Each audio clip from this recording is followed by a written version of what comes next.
BJP ప్రభుత్వము మోడీ గారు కపట నాటకానికి తెరలేపాడు. 3 సార్లు మీరు అధికారంలోకి వచ్చిండ్రు. దాదాపుగా 12 సంవత్సరాల క్రితము మా ప్రభుత్వం 2013లోనే రాజ్యసభలో మహిళా రిజర్వేషన్ బిల్లు పెట్టడం జరిగింది.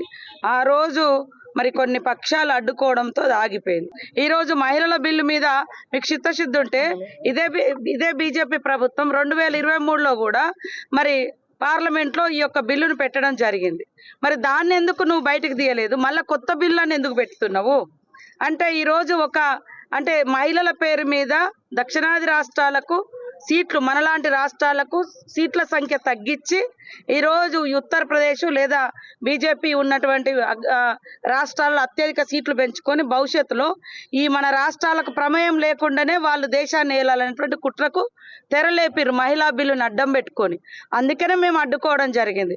మీకు చిత్తశుద్ధి ఉంటే 3 సార్లు అధికారంకి వచ్చారు, 33% బిల్లు 3 రోజులు ప్రత్యేకంగా మహిళల కోసం టైం కేటాయించి మహిళా రిజర్వేషన్ బిల్లు మీద చర్చించి ఆ బిల్లు ఎందుకు పెట్టడాలని అడుగుతున్నాం.